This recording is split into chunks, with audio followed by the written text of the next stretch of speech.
Hello everybody, welcome back to Changing Gears with your host Chris here. Today I am back at Bernardo Boxing with Bernardo and Axel Lopez. Axel Lopez is a pro fighter. He's 2-0 now with 2 knockouts, and it's good to have you back, and it's good to have you on. Thank you. Thanks, man. Pleasure. Yeah. So I want to start off, and I want to talk about the event this past weekend, the Gates, the Trident Title. It was an awesome event.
I'm with the man, Bernardo. We're here, the Gates, the Trident Title, getting ready to start, a couple hours out, but how you feeling, going into these fights? You got a lot of fighters from your gym on this card. Does it resonate with you having your guys fight on, the biggest stage this community scene for a while? Yeah, man, we have an amazing turnout right now. The doors haven't really even officially opened yet. We already have people coming in for the vendors and stuff, so it's a great look, it's a great vibe. This is what the city needs, and I'm born and raised in Florida, so I'm glad to be able to be an contributor to, bring this to my city. Yeah, we got 8 guys on the card tonight, all from Bernardo Boxing, and yeah, we're ready to go, man. We're ready to bring home 8 titles. Just feeling good. I'm excited. Yeah, and the emotions, not only bringing your fighters onto this card, but fighters from other gyms just around New England, and putting a show on for your community. What are the emotions like seeing your guys go out there and perform and just bringing your community together? It's been a great event so far, and it hasn't even really started yet. It's been awesome to get familiar with all the faces, the community. What are the emotions like going into this event? Yeah, the emotions are high, and in a good way, though. You know what I mean? I'm humbled. I'm honored to be able to do something like this for my city. I'm just a kid from Fall River. It's my birthday today. I'm only 31, and my 31st birthday. If you would have told 15-year-old Aaron that he would be putting on an event of this magnitude, he wouldn't believe you. So I grew up coming to Portuguese feasts. We call them festas, and I'm basically throwing one myself today. And on the back end of championship amateur boxing show. So it's pretty amazing, man. And just to watch all my fighters go out there, it's a proud moment for me. Right, and just the blend of culture here and just bringing the people together. It's been awesome. I'm not from here, but it's been awesome for me.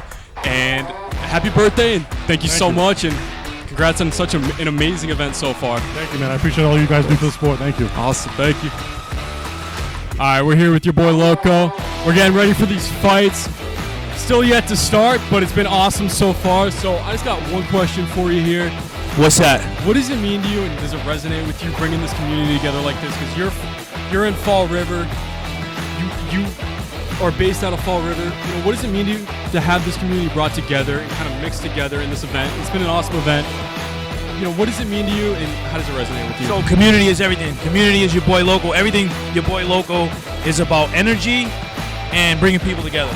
So you don't see events like this. You don't see boxing, vendor markets, food trucks, and hip-hop performance. Because if those of you who don't know, I'm a hip-hop performer, entertainer, and I'm going to be performing tonight in the ring, in the middle of the ring, along with a couple of my guys who I booked today. But you don't see this collaboration of different cultures, different types of people all coming together. So community, especially if I can do it in my city. I live maybe 10 blocks from here. Yep. And I took a 2-minute drive to make something special happen in my city. So and it's real big. That being said, what does it feel like going out and performing in front of your community, in front of an event that's bringing everyone together? What does it mean to you to bring your music, and just kind of share your passion with everyone here? What are the emotions like going into this? So you see me right now. I'm real chill and real calm. Yep. I'm a little animated, but the energy's it's here. Okay. When it's go time, you're gonna see it. So you We guys got are more coming. Yeah, you Okay. guys would the energy will be up there. So this is the second big festival that I've done in my city. We did one last year. We had like 300-400 people pull up to the Kennedy Park Feast. But we're trying to do something different because the old ways are the old ways, right? So we got a younger generation and new ideas. Right. So it's just really special to have, you know, not just my city, but I have people traveling about a half hour, 45 minutes just to come see me in my hometown. So it's really great to do that. You know, I have no words, but here's the thing: it's like if these people didn't show up to see me and you guys didn't come here and all that, I wouldn't be doing this. I love doing it, but I do it because people love what I do. So That's awesome. Thank you so much. Yeah. Good luck and your name's Chris. Chris. Yeah, don't tell anybody my real name's Chris, okay? Okay, I Don't won't tell tell anybody my real name. Real name is not Chris. Yeah, your boy Chris and Chris Loco, and this is Changing Gears. Changing Gears. Your boy Loco TV. Ah! Awesome event, awesome venue. You really brought the community together. The culture blended perfectly. When you put on a successful event like that, what are the emotions that kind of go through your, like looking back on it now, what are the emotions? Because it's the first time you've used that area, right? Yeah. So that was my first time Okay. using that venue, which is a unique venue. Yep. And yeah, man, it's like a high. You know what I mean? When it's as successful as it was. You know what I mean? It's been used once before, and you know, I saw some things of that show, and I knew there was things I wanted to do differently, and like to really use the space. You know what I mean? Because we've done the Battleship a few times now, but that's just an awesome space. Yeah. And but when you utilize it properly, it really brings it to life. And I think that's what I did on Saturday. I accomplished that with all the vendors and all the food trucks. Yep. And just the way we spread everything out, and just everything from the security to the front to the fights. Like everything was just it worked really well together, and I think it made for an event. Yeah, You know what I mean? right, definitely. And you said something, I interviewed you at the event, I'll put it in this video, but you said something that really kind of made me think. You said that you're getting these amateurs and these fighters, these younger fighters experience, which I think is honestly one of the greatest things you can do, because when you're an amateur, I mean, I can't speak from experience, but it must be tough to get out there, get your name known, get experience. How do you feel getting these guys experience, getting the younger guys experience, letting them show kind of, what they can do, their craft, the long grind they've been, putting in the gym, and kind of have the whole community see them and then start to rally behind their backs? Yeah, like it's tough in the amateurs because, especially like amateur boxing, like USA boxing, is very uniform. Yep. So most of the times these kids are fighting in like basketball courts or like vets clubs, and there's no walkout music, or they're not really. So like an individual fight, like when you go pro, like an individual fight is promoted, like this guy versus this guy, right? And there's usually a little bit of story or some background. Amateurs, they don't do that. Like guys don't get their own posters, and they're not individually promoted.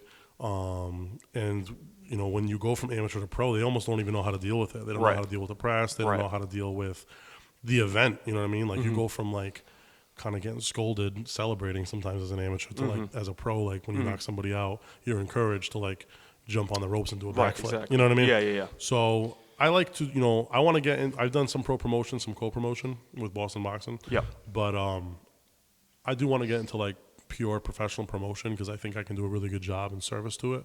But I like being the amateur boxing promoter, and I like that twice a year I do a big show like the Gates. Yep. And I get to give the amateurs like the pro style feel with like the walkouts and some interviews with guys like you and like Bobby Kudo, who I had there, and like give them just like exposure, you know what I mean? And it not only preps them in the fight to like fight in front of 1,000+ people like that were there on Saturday, but to like walk out under a terrace from curtains with smoke and lights and get your name, introduced by like a legitimate, announcer, stuff that you don't see in the amateur. So it kind of gives them everything. It gives them both aspects to kind of prepare for that big stage. So I like that I'm able to do that for the amateurs. For sure. And you had a lot of fighters on this card. You're one of his fighters as well. When you did have a pretty successful amateur career, and you have a very successful pro career so far, 2 knockouts. I mean, that's extraordinary, 2-0. What lessons did you take from your amateur career and take from Aaron that you carried into your pro career and that you're kind of going to carry with you for the rest of your pro career? And when you get, in the rankings, get high in the rankings, what are some of those lessons? I'd say the discipline, honestly, the discipline and more of timing. With Aaron, honestly, I've learned a lot from him with discipline, with patience, with just life in general. Because boxing, yeah, it could be just boxing and all that fighting, but at the end of the day, it's like when you think about it, it's also a lesson in life in general, not just inside the ring, but also outside the ring. For sure. And you started your amateur career in 2022? Correct. And how do you feel? I mean, that's not a very long time. It's only a couple years. Like, how does it feel going from being an amateur in just 2022 and now you're a pro, 2-0 in 2025? I mean, it's not long that you've been a pro and fighting in general. What are the emotions when you kind of look back from where you did start, looking where you are now? It's honestly incredible. I mean, it's different, obviously. Because when I first got into this with Aaron, my intention wasn't to become a pro boxer. It was just to achieve what I've always achieved when I was younger. Was to to get the medals, the belts as an amateur boxer. That's really all I wanted. But then it obviously came to a point where it was like, okay, like I'm getting older right now, so it's like do belts, do medals, do anything that really benefit me. So it's like now I feel like it's time to take that step to turn pro. And it's like at the end, it's like at the same time I already had that pro style, so it's like why not? Yeah. And are there any specific challenges that you're looking for now that you're a pro? And can you make that happen? It was an amazing event. Is that something you can make happen if you want a specific challenge? You can put it together. Maybe put a card around it. What are there? Any specific challenges in the regional scene maybe that you want to take on? Whether it's an opponent or maybe just a certain, you see a guy with a certain style that you want to test your skills against. What are some of those? If you have, do you have any challenges you've almost set for yourself? Honestly, all the challenges I take on while I'm here, because every fighter that's in this gym, they're all different styles. So it's like I take on all those challenges. So it's like inside, if I walk out on that ring, regardless, there's nothing really new. Right. Just a different person. You know what right. I mean? That's Yeah, just for sure. Adapt to it little by little. Yeah, and this kind of goes for both of you, but having your community behind your back. When I remember I wanted to be a boxer. It was stupid. I used to train. No, it's not. The thought of having my community behind my back really drove me. Having maybe my town, show up to watch me fight. That's what drove me. And you putting together such an amazing event. It really brought a lot of people together. It was nice to just meet the people in the community. Mingle. And for you, what are those feelings? Kind of having your your community and your town, rally behind your back, watch you fight, and just come to your event and, spread, just spread themselves, mingle and really just come together. I think the coolest thing is that I was able to put on an event in Fall River with 1,000+ people, and there wasn't one incident. Yeah. No. Yeah. Not one incident. Yeah. You know what I mean? In a city that there's a lot of crime and a lot of bad things happen a lot of the time. Yeah. We were able to put on not just an event, a boxing event. So there's fighting in the ring, yeah, right? Exactly. Obviously within parameters and rules, but there's fighting in the ring, and people were there to watch fighting, combat, and there was no bad blood. There was no incidents, no fights outside of the ring. There's plenty of fights inside the ring, but nothing outside the ring. Yep. And that's a win to me there, you know what I mean? For sure. And when I get a call from the mayor the day after saying how great the event was and how much praise it got, it makes me feel good, you know what I mean? And it's just humbling, you know what I mean? I'm a Fall River kid, man. I always say it all the time in my Instagram posts, I'm just a kid from Fall River.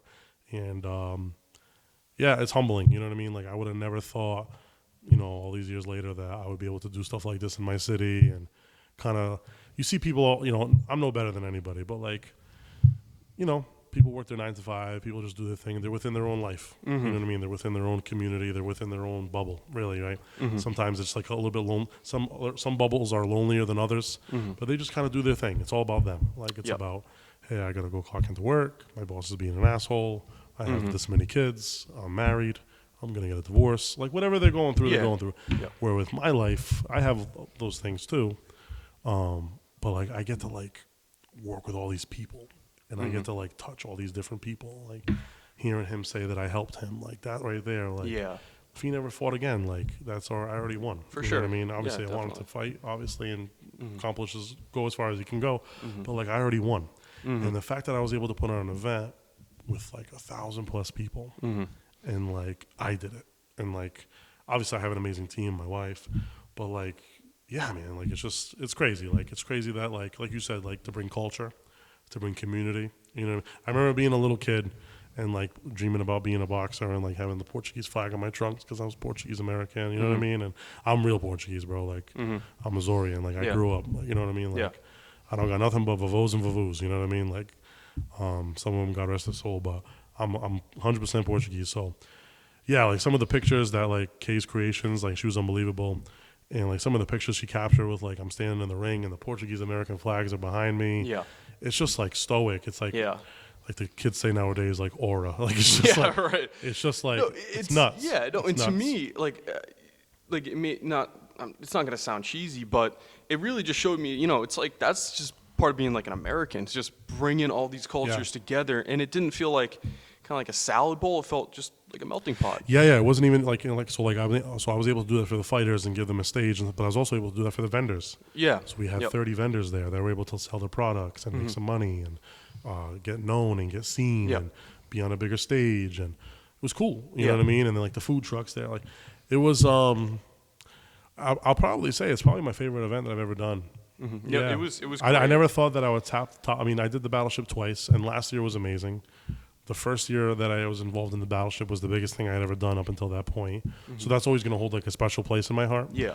But I think this one, being the first time doing this venue, and the way that I was able to do it for the first time out, with struggles and challenges that I dealt with leading up to it in my own personal life, and to still be able to pull off like I did that day. Yep. I think it's my favorite event I've ever done. I think it's the proudest I've ever been of myself. Yeah, it was a great event. You know, just seeing all the people, just, you know, like you said, you know, getting their brands known, getting their business known, just, you know, selling their stuff, just showing their passion. It was great. And kind of when it comes to the community aspect of it, do you want to really represent Fall River and where you fight, you know, Bernardo Boxing? Do you really want to just represent and kind of have your community, you know, really just behind your back, having your back all the way, having, you know, people from your hometown come out to see you fight? You know, does that drive you? No, it does, but at the end of the day, you know, respectfully, you know, how you say it, I root more who roots for me, you know? Yeah. It goes both ways, like, yeah, I'm glad that the community is behind me, but it's like, you know, whoever's behind me, I'm behind you know? Right, yeah. It's literally to that. Yeah, so it's more like of a... Axel's kind of like a Lennox Lewis, too. Like, he's... That's so funny you say that. Were you born in Fall River?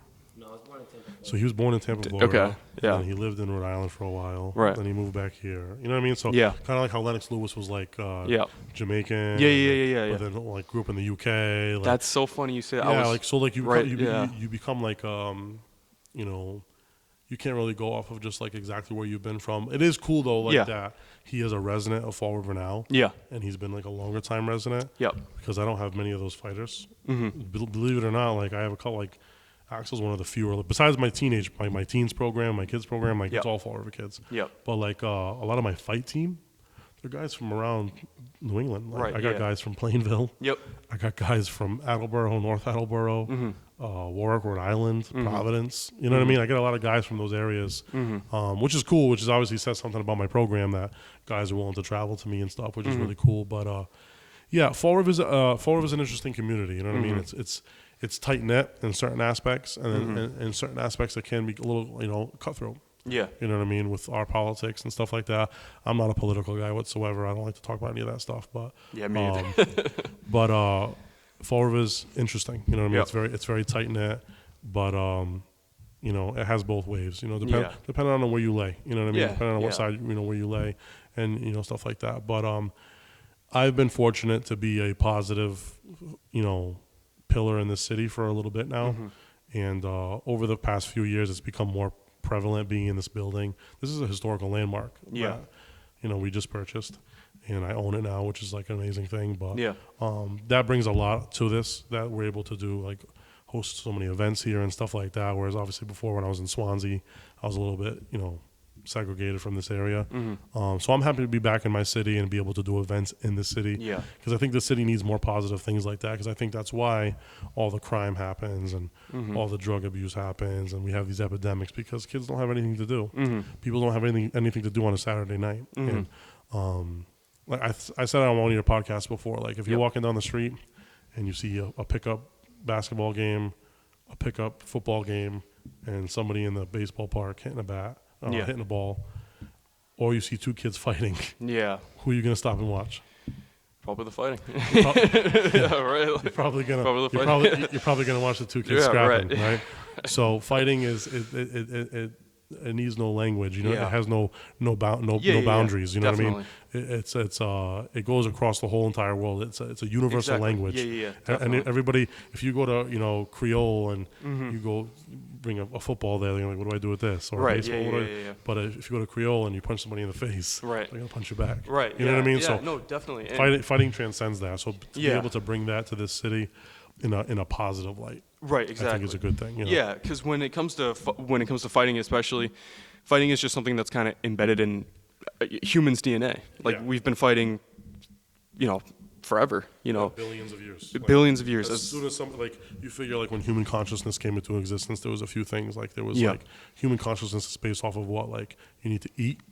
Yeah. Right. You need to Yep. eat. You need human touch, Mm-hmm. which leads to sex. You need intimacy. Every human craves that. Yep. You know what I mean? And then fighting Yep. is the next thing. Right. It's animalistic. Right. You know what I mean? You have to defend yourself. If you Mm-hmm. are threatened, you have to defend yourself. So those are the three things right there. That's just it knows no. Yeah. It's universal. Right, you know? and when it, kind of branching off that, when you can kind of bring it to a positive light, bring it to a sport like boxing, Yeah. Like wrestling, mixed martial arts, where it's, there's a rule set, it's still fighting, but it's more of it teaches people sportsmanship, respect. It exactly. teaches people to respect each other as athletes and human beings because, anyone who steps in the ring and, fights someone, they have balls. They're brave. They went in there. They fought. Yeah, you got to respect every Yeah, man, no matter exactly. what their skill level is. Anybody Yep. who makes that walk up those 4 steps, that's the scariest walk Yeah. around. Because, like I said, I've said before on different podcasts, it's Yeah. it's one thing to just fight Yep. in the street because it just happens so fast. Your Right. brain doesn't have time to register. Right. Mm-hmm. But if you sit in that chair, and I tell you, in 8 weeks you got to go fight half naked in front of 1,000 people. Right. Yeah. Now for 8 weeks while Yeah, you're training, definitely. while you're trying to be a boyfriend or a husband or Yeah. a dad, you're trying to do all those things too, Right. but you're also training, and then in the back of your head every night is Yeah. damn, Definitely. am I gonna win? Am I gonna lose? Am I gonna look good? You know Mm-hmm. what I mean? So that adds a whole nother element, and that's what makes organized combat sports Right. so difficult. Yeah, and kind of bringing back up what you said, if you see someone playing basketball, and if you're playing basketball with someone and you maybe beat them, and they say, I'd kick your ass, you don't say I'd kick your ass in basketball. You say, it's kind of like Joe Rogan said it. He said, you wouldn't say, I can, if you went up to, if you had can an still fuck argument. you up. Yeah, exactly. Yeah. Yeah. So it's and I feel like if you are in a fight, rather than a pickup game, and you get beat, there's that mutual respect. It's obviously different with every fight, Yeah. but when it's said and done, they'll be like, hey, I respect you for, putting your hands up and fighting me, Yeah. and there's a mutual respect gained. Yeah, there's a lot of guys that can beat me in one-on-one basketball. Mm-hmm. Yeah, right. Yeah. There's not as many of those guys that could beat me in a fight, though. Right, yeah. You know what I mean? Yep. And I know that. You know what Yep. I mean? Same thing with him. Yep. Yeah, you might lose a volleyball game, or you might lose a basketball game, or Yep. pick up baseball game, whatever, kickball, whatever you do. But to say that, could you beat me up though? You know what I Yeah, mean? no, yeah, yeah. right, You know yeah. what I mean? It's just Yeah. it's a different thing. Yeah. Obviously. And usually comes with training, though. You know what I mean? Yeah, yeah. Obviously, two guys can say that they think but if Yeah. you have a trained competitor, you know what I Yeah. mean? Like Yeah. if you've legitimately trained, and I'm not just saying you took 2 classes or you Yeah. did 2 sessions, Yeah. you've legitimately trained in a combat sport. You've sat in the middle of a ring and Yep. you've sparred numerous rounds with another trained athlete. Mm-hmm. Listen, you just I said on another show, you become superhuman. Yeah. There's a part of you that the way your eyes see punches coming and strikes coming, it does. It slows things down for you. Yeah. Everything becomes different. You become superhuman a Right. little bit, and you could seriously cause somebody some serious bodily harm. Mm-hmm. You know what I mean? Definitely. Yeah. And kind of branching off of that, your nickname is Smooth, right? Yeah. So where did you get your start in boxing? Where did you kind of start this journey, whether it's from a young age, and how did you get that nickname? I got the nickname by him actually. I Yeah. think it was by from the. I think it was from an Icon. I think it was from there, or it was from my actual first fight where I got that name. Yeah. But boxing, it wasn't really in my mind. It was more of a MMA. I did like MMA when not how you say, not consistently. Is when I was younger. My uncle brought me into this. I started at MMA, Pro Fitness with Ben Pitsley. It was just like an in and off. I was just there just to be with my uncle. But ever since that day, he taught me. He brought me there. Like I've always had this thing for fighting in general. Obviously throughout the years, I wasn't really serious about it. But long story short, I met Aaron. And then from there, that's when it started off the whole boxing thing.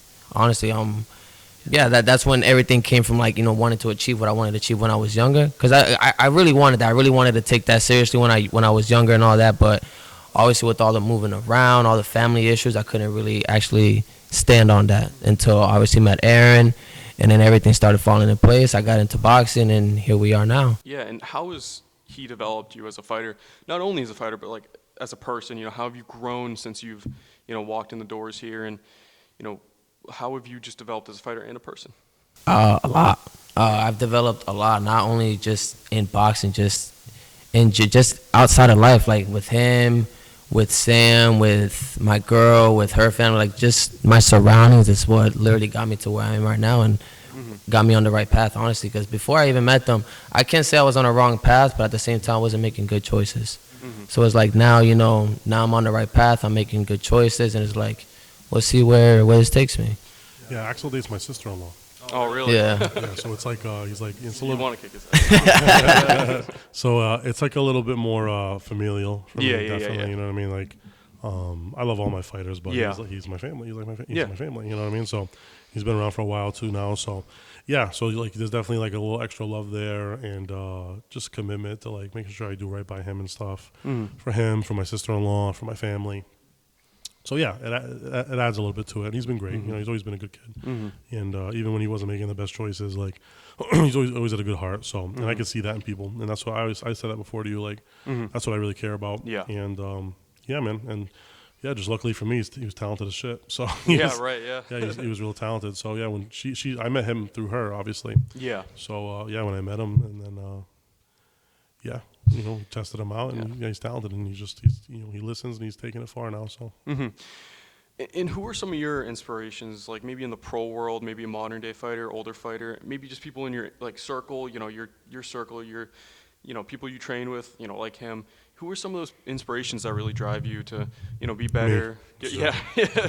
Be better, get better as a fighter, and just go out there, compete, do your thing, and just come in here every day, sweat, grind, get hit. Who are some of those people? Obviously for sure Aaron. Yeah. The people that I'm close with and I'm with on a daily, I gotta say it's my boy Mason Almeida and Joey Souza. I'd say from them, because since the jump, when I first started boxing with Aaron, they gave me the craziest work, and I think since that day, that made me wanna be able to be in that type of level, you know what I mean? So I feel like those two, they pushed me a lot, whether I never told them or anything like that, but they pushed me a lot, and they made me wanna better myself a lot more, and be on that type of level. Yeah. And it's funny that you brought up Lennox Lewis, because I was just watching, right before we sat down, I was watching a Lennox Lewis fight. It was him versus Morrison, Tommy Morrison. Yeah. Did you meet Lennox Lewis? I've never met Lennox No? Lewis. No. I'm a big fan. Yeah. But I've never met Lennox. But I always say that, like, I think he might be like number 2 greatest heavyweights of all time. Oh yeah, with for his sure. career. He's definitely one of my favorites. Morrison's one of my favorites too, but he just it's more about he was a fantastic fighter, but just seeing him outside the ring, just this peaceful guy, from England. Jamaican, just so peaceful. Yeah, very, very polite. Yeah, polite. Yeah. And then like coming out of the Mike Tyson era, where like he was like Yeah. in and out of jail, and just kind of like he kind of took on that bad guy persona. Yeah. Afterwards, and then like it was so Lennox brought like a whole different element to the game. So definitely, yeah. Yeah, and it's just seeing the ferocity. Phone call. But no, you're good. But seeing the ferocity, kind of in like when you see someone like that who, goes out there and he would be a mean guy, just destroying, like when he fought Morrison, I mean, he knocked him down like 6 times. Yeah. And just being like ferocious, and then outside the ring, just this gentle, basically a gentle giant. Yeah, the toughest people don't. Right.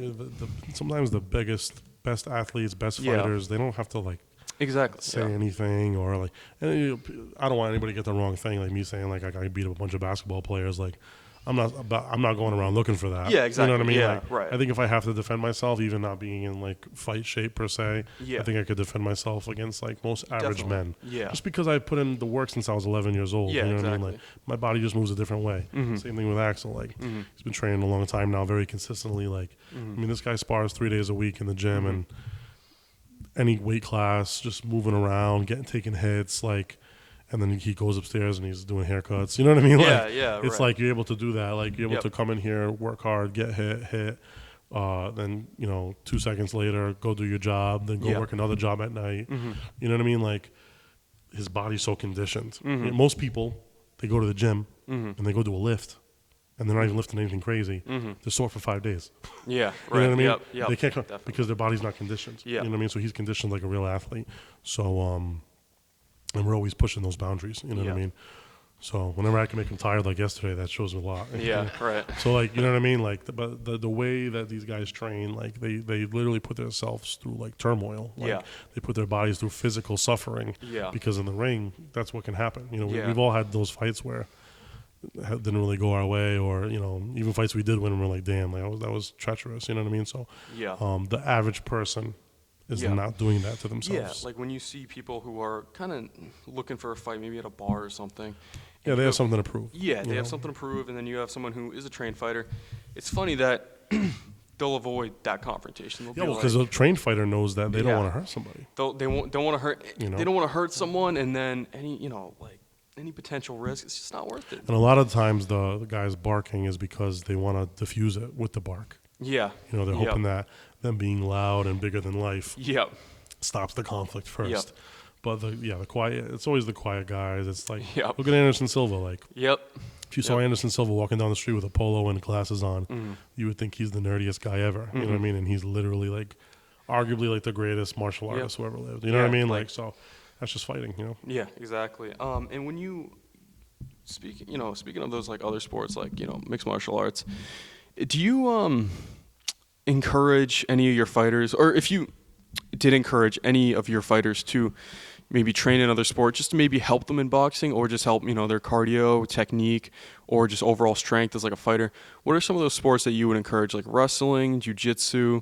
I know jiu-jitsu is more Well, I like mean, a technical. I love all combat sports. Like, Yep. That's why like my original name was Punishment Striking Systems, because I was I've always been a boxer. I never say nothing that I'm not. Like I was never like I don't consider myself like a crew or a kickboxing instructor, but I can hold some pretty good Thai pads and I can kick myself. I'm not the best kicker in the world, but I used to do some kickboxing sparring with guys like Gruber and stuff. Yep.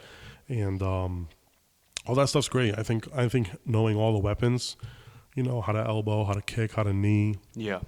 And I think wrestling for a street fight or a martial art is the best discipline to know, because you dictate the pace of the fight. You know what I mean? If you Yeah. want the fight to go to the ground because you're strong on top, you have a strong top game, or you're good at submissions, you can take that fight to the ground. If you want to stay up because you believe in your stand-up and you don't want to get submitted, you can use your wrestling in reverse to, stuff takedowns. Yep. So and sprawl and do all those different actions. So wrestling, I think, is the most. And I think that's why over the years in the mixed martial arts, like you've seen wrestling kind of dominate, even till this day. Like from the early days, Royce Gracie dominated that first UFC one because nobody knew about the bottom game of jiu-jitsu. Yep. But now Yeah. the sport's evolved so much. Right.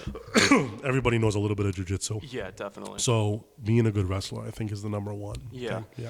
And when it comes to challenges, not opponents particularly, do you ever think of maybe, moving up a weight class, moving down a weight class, maybe taking on another sport, training there? Are there any other challenges like you've set for yourself, or is it just you want to stick in welterweight because you're welterweight right now?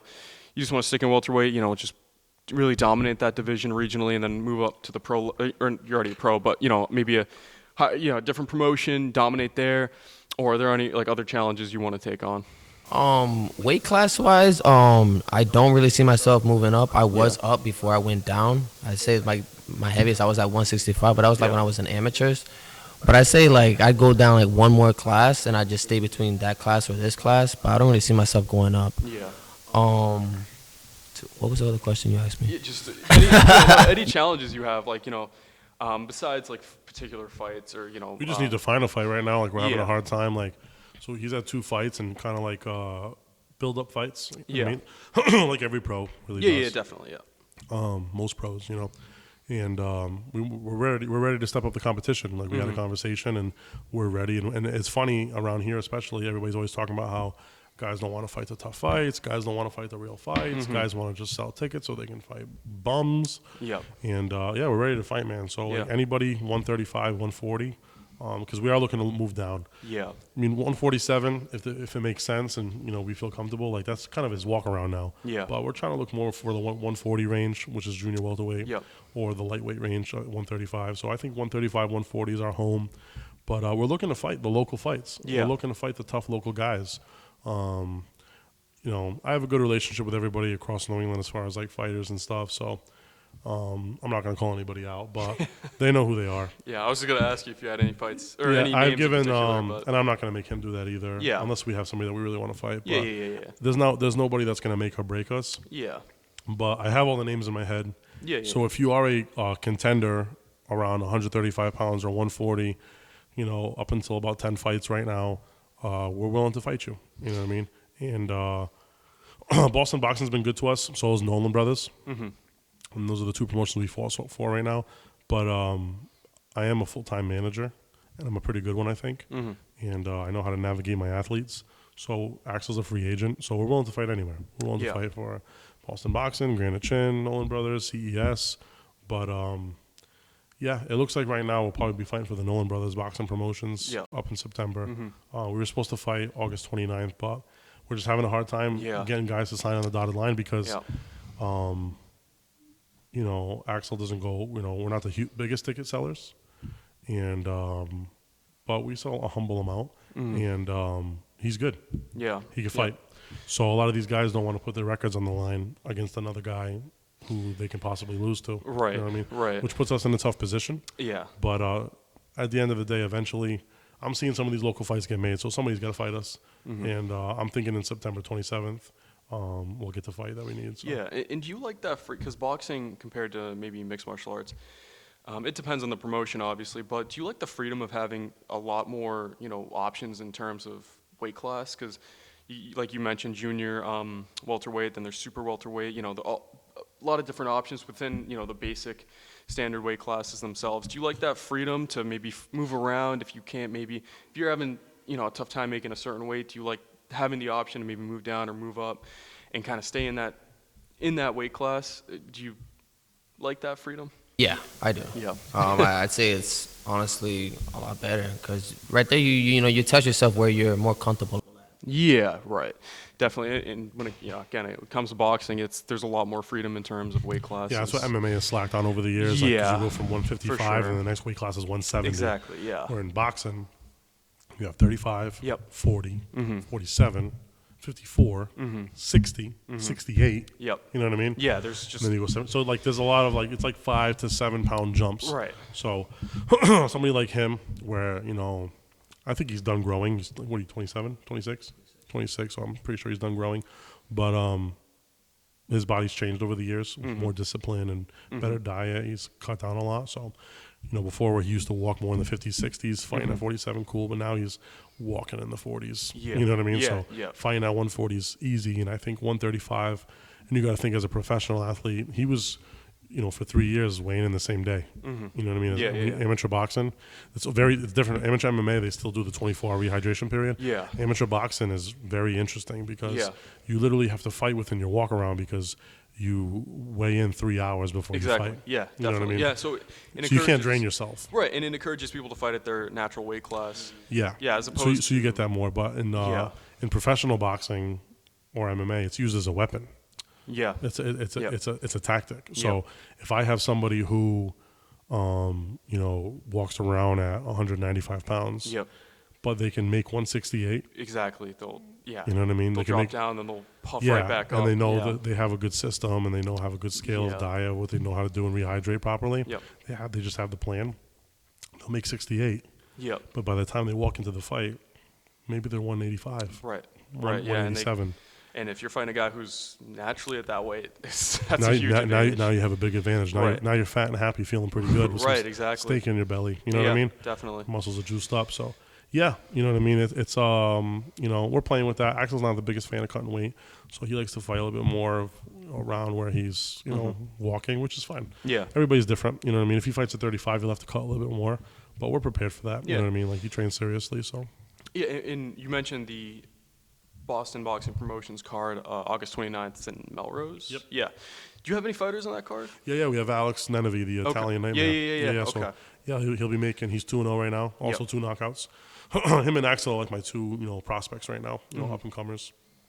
And he also had a great amateur career, 2-time New England champion, and, yeah, won a bunch of amateur titles. So, good fighter, great kid, comes from a great family. And, yeah, so he'll be fighting a light heavyweight. We just had an opponent switch.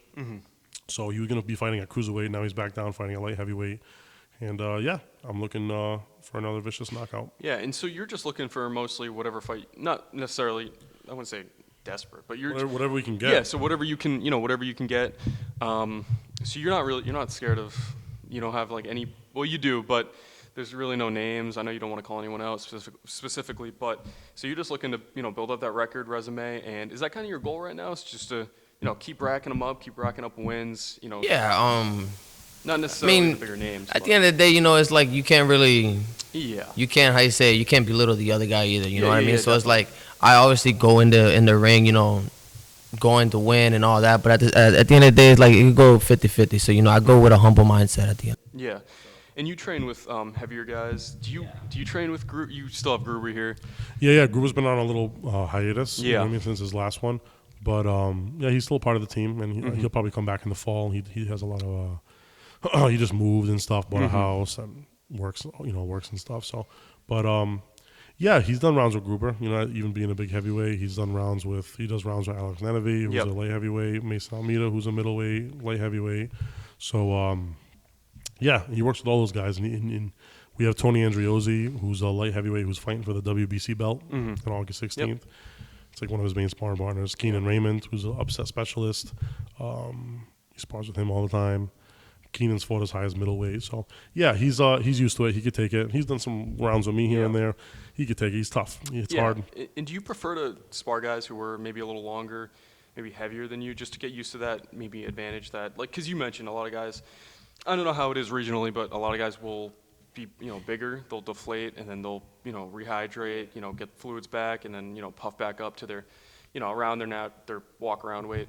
So do you prefer to spar guys and train with guys who maybe have like a longer reach, just a little taller, bigger? In all categories, honestly, long, tall, it's better. It's very beneficial because it's like you never know who's gonna be your next opponent. So it's like they could be tall, they could be long, they could be short. So it's like it's good to have different types of styles so that way you could adapt to them. Right. Yeah, definitely. And when it comes to like, do you guys watch the UFC at all? Yeah, I'm a big combat sports fan. Yeah. So do you?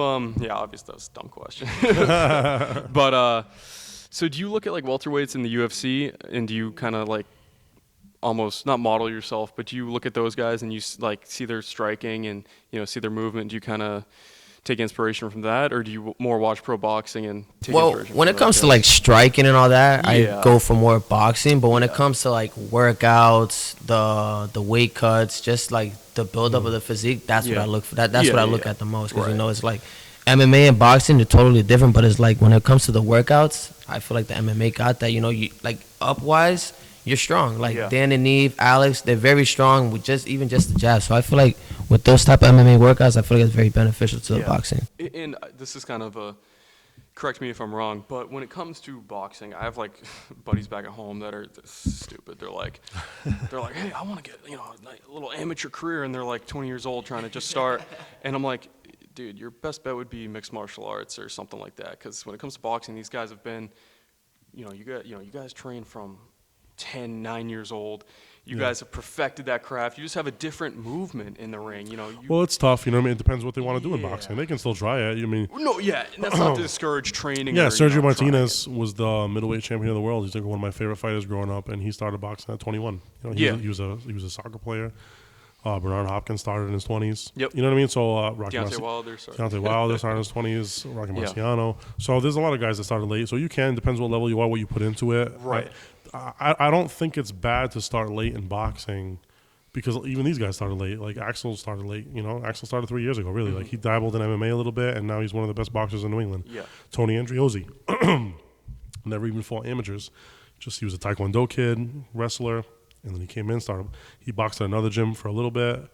I got my hands on him. I leveled him up, and he became a Massachusetts state middleweight champion, and he's fighting for a WBC belt. So I think you can start late. Like you said, though, if you're going to box, you got to box. Yeah. If you want to be good at boxing, you got to box. So you got to put everything into boxing. You know what I mean? Because in MMA, you're kind of a jack of all trades. Yeah, and you're not really a master of none. Right. But those trades that you're a jack in, you're a really good jack. You know what I mean?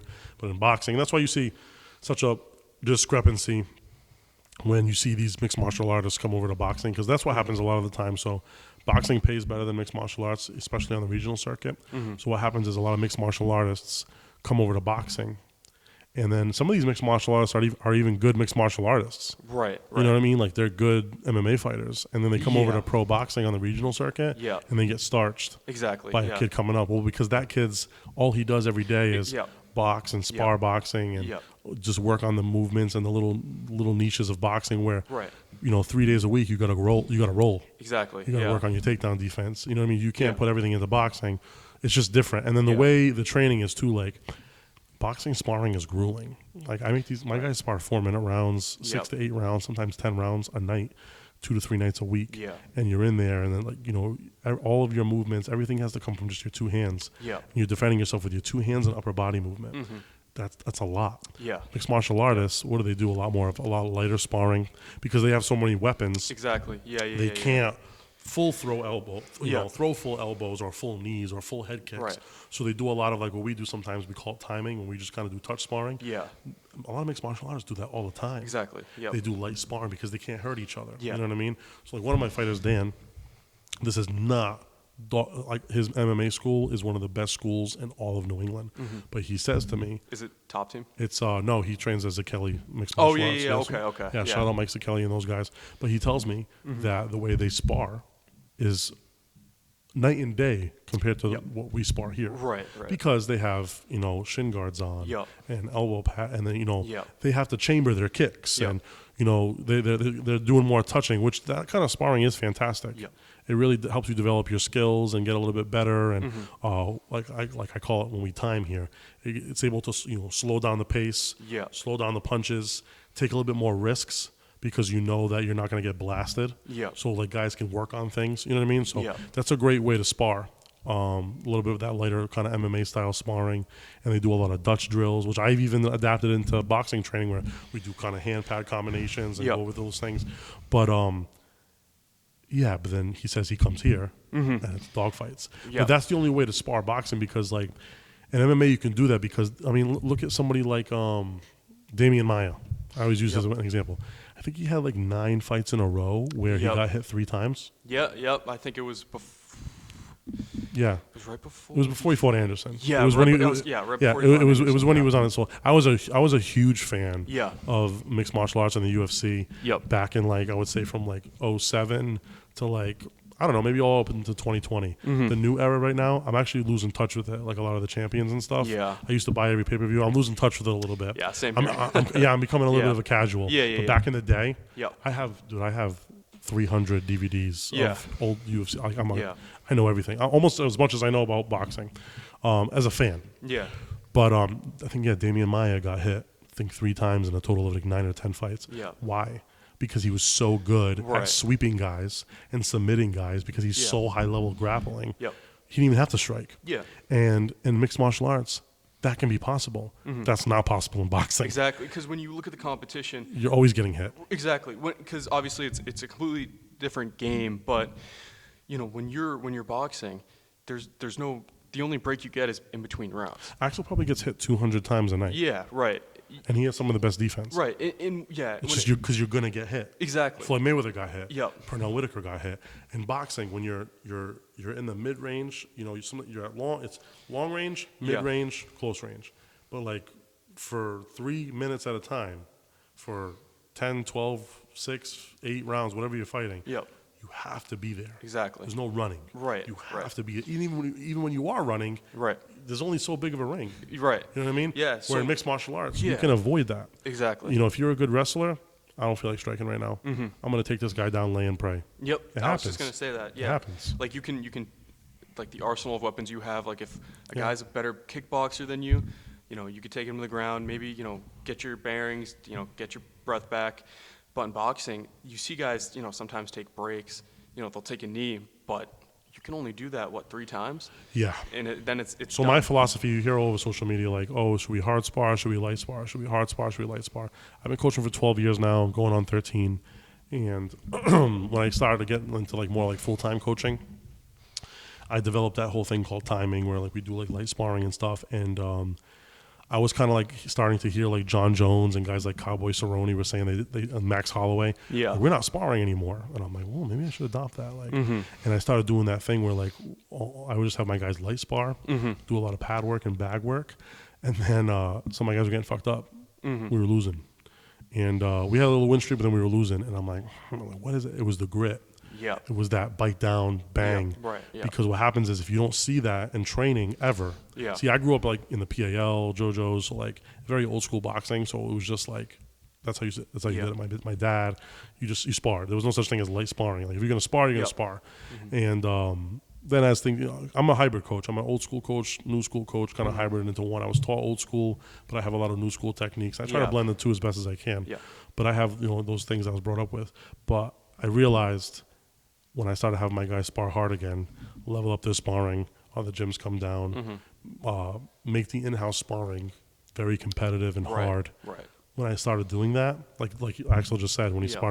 he used to spar with Joey and Mason. Yeah. Those guys leveled him up. Yeah. And those are guys that he had at his disposal all the time. You need that. You Right. need that because in boxing you're going to see it. So my philosophy is I think you need, if you're in camp for a fight, you need at least 2 days a week of hard sparring, and then you can supplement the rest with like some lighter sparring Yeah, right. or just some pad drills and Right. stuff. I'm okay with a max of 3 days a week. Some guys love to spar. Mm-hmm. Some guys I call them like the James Tonys. Axel's one of those. He loves to spar. Yeah. You know what I mean? When I was younger, I was the same way. As I'm getting older now, it's starting to Right, pile on a little right. bit. You know what I mean? The Right. injuries and stuff. But James Toney used to come in the ring. Freddie Roach is probably one of the best. He's my favorite coach of all time, but probably one of the best pad men ever. Like if you could do pads with Freddie Roach, it's like doing pads with God. And James Toney would tell him to put his pads down. He would walk in the gym. He'd tell him put those things away.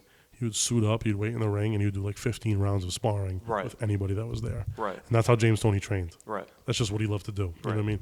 Which, honest, at the end of the day, sparring is the best thing that you can do. But yeah, so you need those couple days of hard sparring, and then you need to, but you also need to conserve your brain too. 'Cause Right. CTE is real. So. Yeah, no, definitely. And when it comes to kind of watching fights, who are some of your favorite styles to watch? Do you guys know Colby Covington?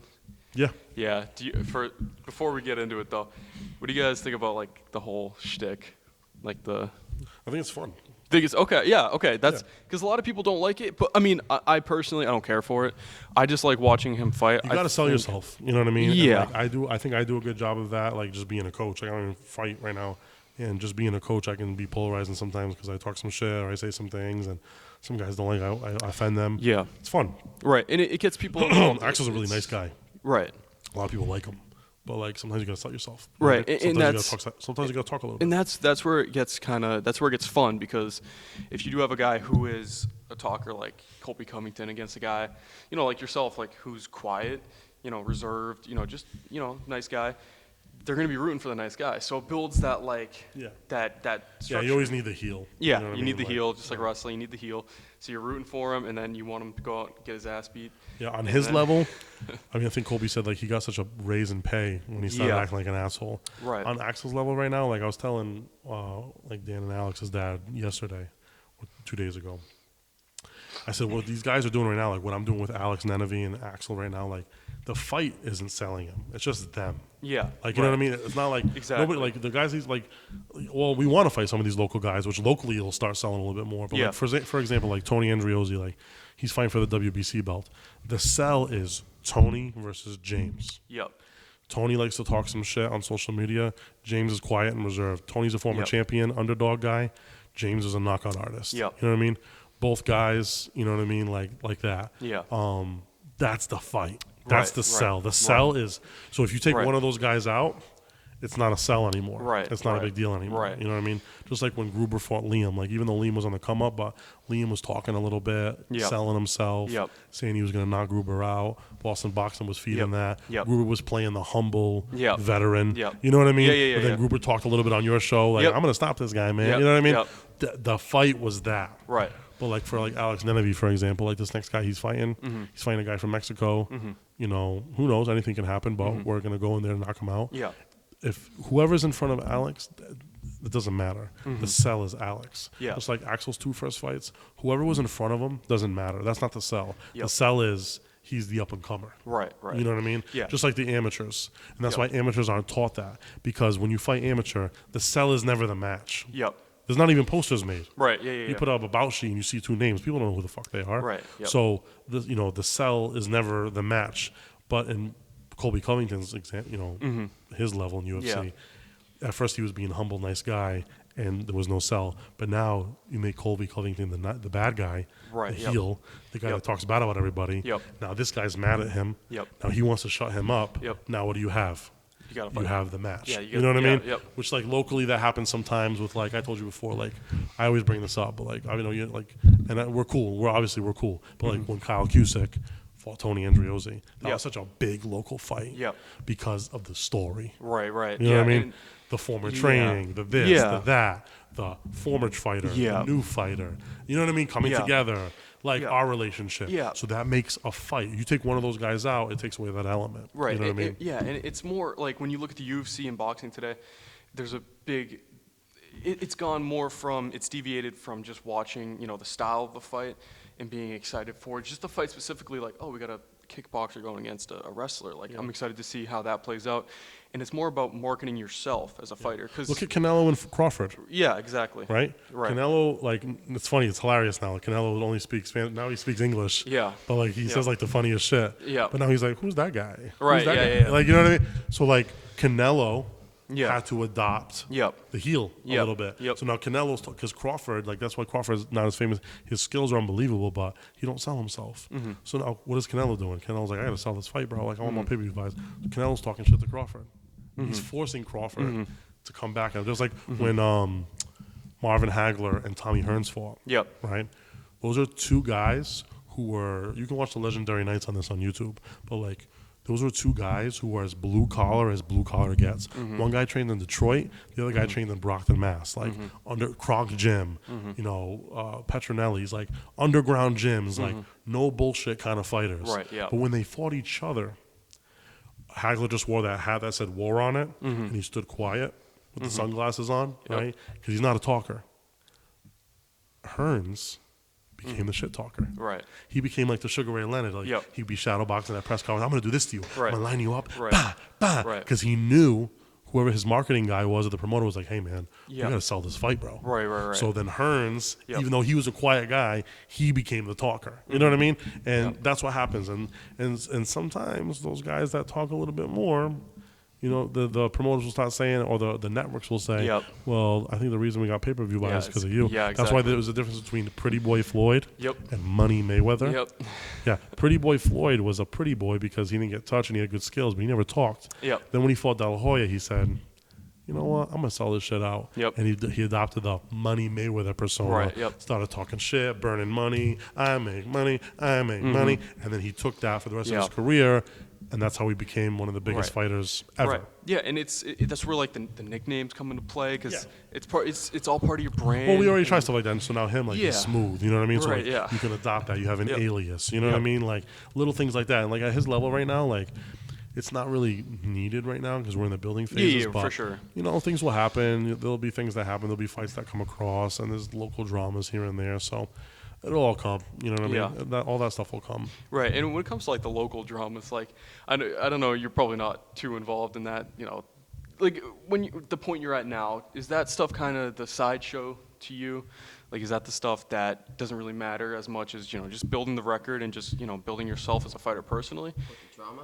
Just like the drama, like the maybe the backstage stuff, maybe the the shit talking. Does that really just play a backseat right now until, you know, you build your resume, and then maybe you want to get out there and start, you know, just playing into the fun of it, playing in the fun of the business.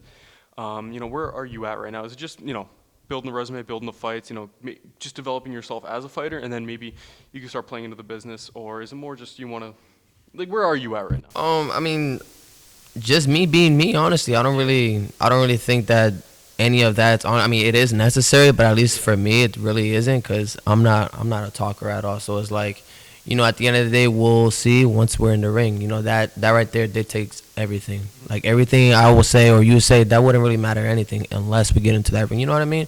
So I don't really worry about none of that beef, none of that gossip, none of that. Mm-hmm. Yeah, no, for sure.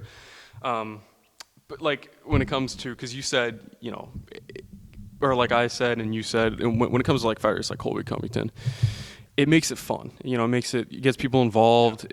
And when it comes to like the local stuff, is that more you want to keep that, you know, out of it and maybe keep it, you know, a little playful? Everybody's got, like I said, there's levels to this shit. Right. And so like we all got to sell tickets. Every promoter wants to sell tickets. So just because we're not in the UFC or on Top Rank doesn't mean that it wouldn't be like having a local drama. Mm-hmm. Like, what was a big local fight? Like when Kevin Walsh fought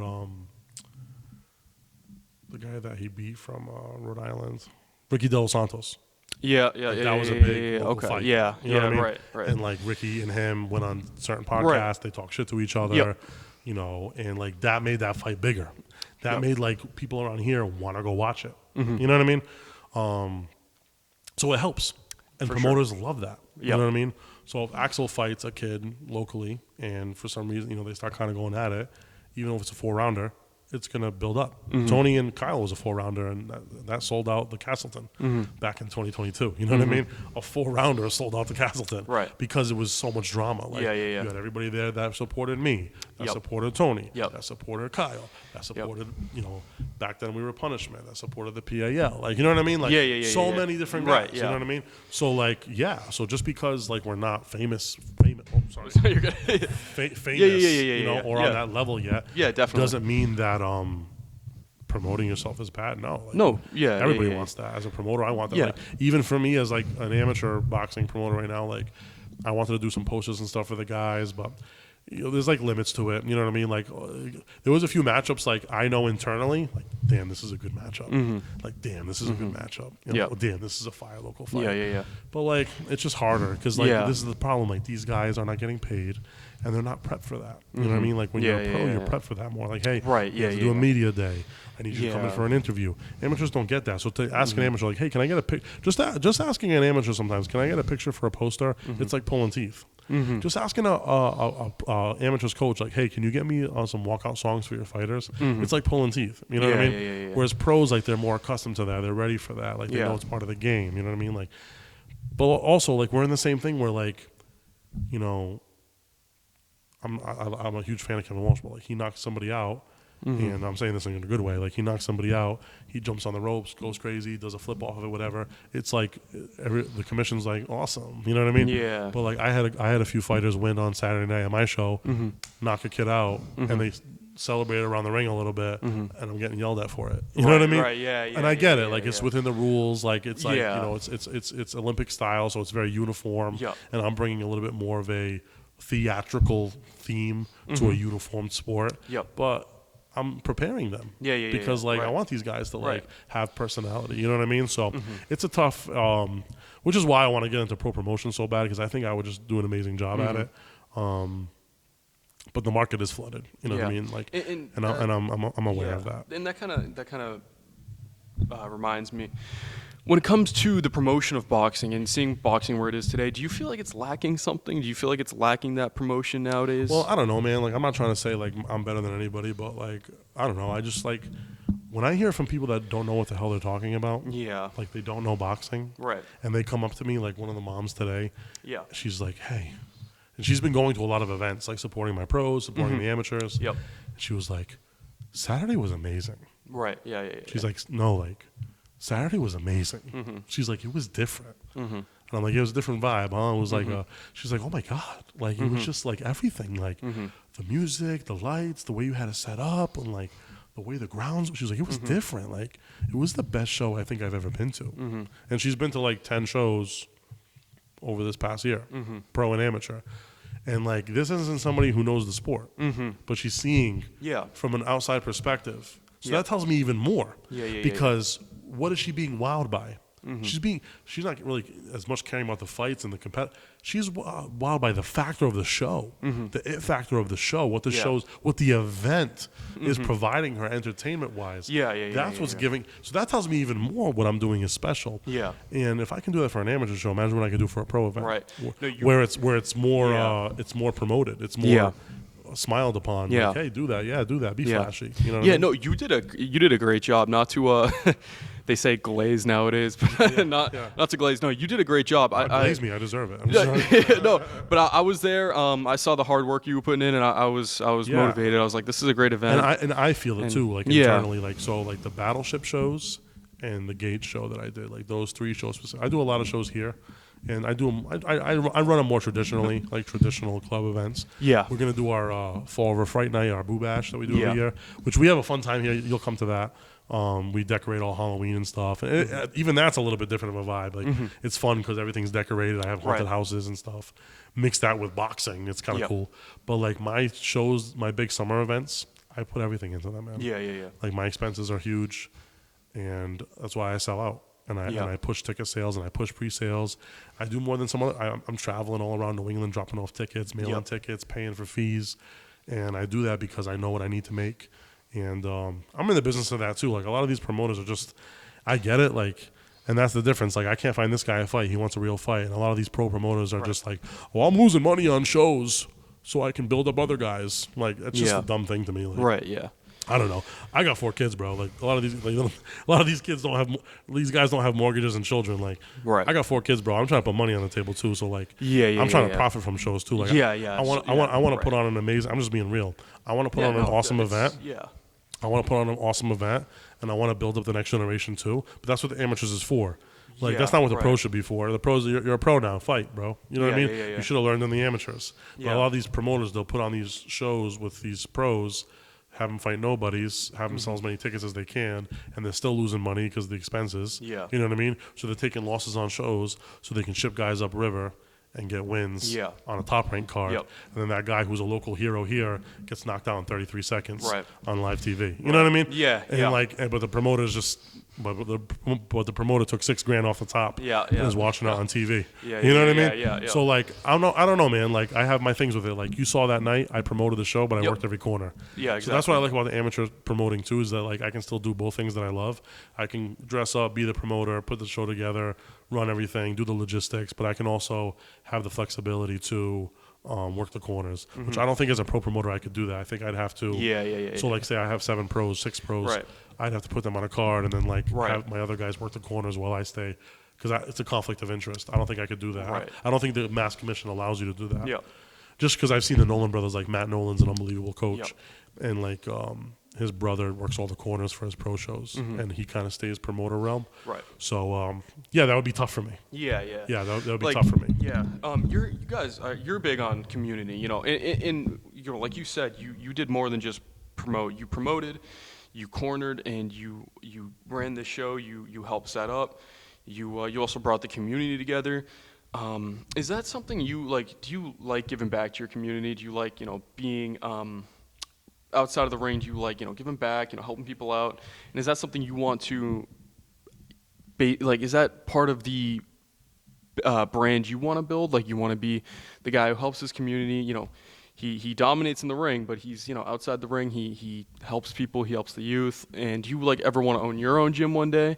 Help the youth and help people get fights, like Aaron. Like help amateurs get fights. Throw events. Like is that something that interests you, or is it just? No, it does. I feel like doing something that wasn't really done for me or wasn't around at the time that I was little. I feel like that would be something that I would enjoy doing. Yep, definitely. And when it comes to like going back to the kind of rivalry or the business of it, does like having maybe a town against a town, like kind of like the Celtics and Lakers, I know that's vastly different, but when it comes to fighters and like maybe having this town supporting this guy and then this town supporting that guy, is that something that like excites you? Like does that kind of build up the promotion, it gets people tuning in? and they see someone from their town going to fight. Yeah, it happens. You know what I mean? Like, Yeah. I have better relationships, working relationships with guys not in my area than guys in my own area. It's sad, but besides like PAL, Mm-hmm. you know what I mean? Like, we don't really work together in this area. I don't know. Yeah. It's just like a weird thing that's developed over the years. But yeah, I mean, it's kind of turf, right? Fall Mm-hmm. River versus Worcester, Fall River versus Revere. You know what I mean? Like, Yeah. Inner city versus inner city. But it's all love at the end of the day, especially in the amateurs. But Yeah. yeah, you get a little bit of that. You know what I mean? Like, obviously, like, you know, I don't know. I would say I'm a Fall River kid. You know, Yeah. like I said, Axel's been around. Like, even Right, though he yeah. lives in Fall River and he's lived Yeah. here a little while. Yeah. But like, I'm a Fall River guy. Yeah. So like, I think I have a different outlook on it. Like, Mm-hmm. you know, who knows if that pro debut happens for me and I fight it. Like, I fought in Right. my city before as an amateur, and it was awesome. It was an awesome experience for me. Yeah. I never done it as a pro. Axel got to do it as a pro. Unbelievable. But like, I fought in the city a couple times as an amateur, and it was cool. I got Yeah, to fight yeah, in my yeah. city. Like, I already have that experience, and to me, it was like really special. And I fought outside the city too, but like Yep. being inside the city was like a really cool experience for Yeah, me. definitely. But because I am a Fall River kid, even though I live in Right. Swansea now, Yeah. like, I am a Fall River kid. Like, I go to all the Fall River food spots. Yeah. I talk like a Fall River guy. Yep. I have Fall River friends. Yep. Like, I went to Fall River public schools. Yeah. You know what I mean? Like, Yeah, yeah, yeah. I'm a Fall River kid. I got picked on and beat up by Fall River guys. You know what I mean? Yeah, like, yeah, yeah, I yeah, beat yeah. up some Fall River guys. Right, yeah, Like, right. like, Right. this is how I grew up. Like, even when I worked in the prison, man, like, there was so many Fall River cats that I knew in there that, like, just all off rip had respect for me because they knew me from growing up. You know what I mean? And I wasn't this huge street kid, but I held my own, and you know, I had my days and my moments and stuff, and especially being like a young boxer in the city, Yeah. like, I developed a good reputation and Yeah. stuff, and like in that realm and stuff, people had me in their phone as Aaron the Boxer. Yeah, yeah, yeah. Even like a guy the other day, like I trained with him a little bit at PAL, and he signed up his kid here, and like this is what I had. I had this on him, like I had this imprint on him in his life, right? So he's like, yeah, man, I want you to train my kid because like my kid's a lefty, and like I remember like you were a lefty, you were a good lefty, and if anybody could train my kid, I think you'd be the best one. Right. Right. That's cool. Yeah, yeah, yeah, yeah. Like yeah. to hear that, like when Yeah. I was so when I boxed back in the day and I was known as a lefty, you remembered that. Like he's 40 something now. Right, yeah, And now yeah, that you remembered that about me, Right. not all the Coach Aaron stuff, all the accolades, all the title belts my guys have won. You remember from when I was a kid. You remember that about me. Makes you want to train my kid. Yeah. And then when we were setting up the ring at the gates, I'd done like a smoke with this guy Yep. who at the time I was like 16, 17, Yep. and he was in his 30s. Yeah. I kind of dinged on him a little bit. Yeah, you know what yeah, I mean? yeah, yeah. And he was kind of Yeah, right. talking shit to one of my workers. Yeah. Like, yeah, they're gonna beat me up, and you know, he was like professionally trained, and he was beating me up, and then it was funny. My buddy was like, yeah, that doesn't sound like Coach. Yeah. How long ago was this? Like, he's thinking like 4 years. He's Yeah. like, I don't know, like Yeah. 2010. He's like, Yeah, what? yeah, He's like, he right, was yeah. like a kid. Yeah, right, He's yeah. like, he was. Sorry, I'm a little sick, but he's like, he was a child. Yeah, right. But like I have that imprint on Yeah, him. yeah, yeah. But I don't know, like That's so like funny. there's Yeah. certain guys that still remember that Yeah. side of me.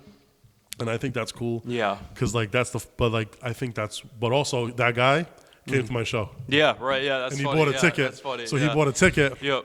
to my show, Yep. to my event. You Yep. know what I mean? Yeah. But like that's funny, man. That Yeah. like but I'm a Fall River guy. Yeah. You know what I mean?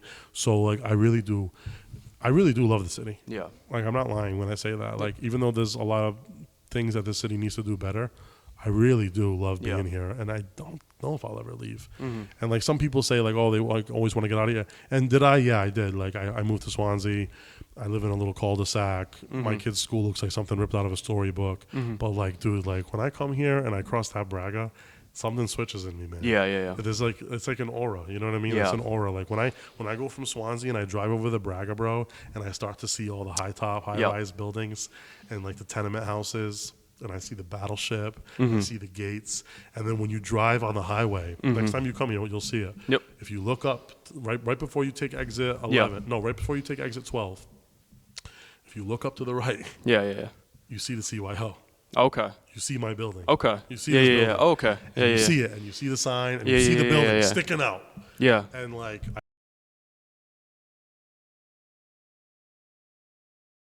All right, we're back. Sorry, we had to take a little break.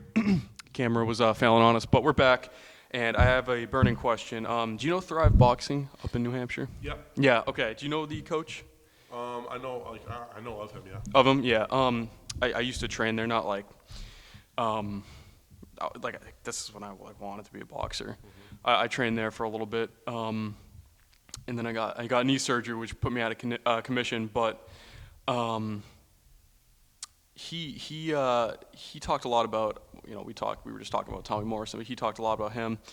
And when you like think of the safety of boxing, like nowadays it's obviously much safer because back then they were doing, they were shooting up and they were using all these, PEDs. There's probably some usage nowadays. You see with John Jones, there's definitely usage.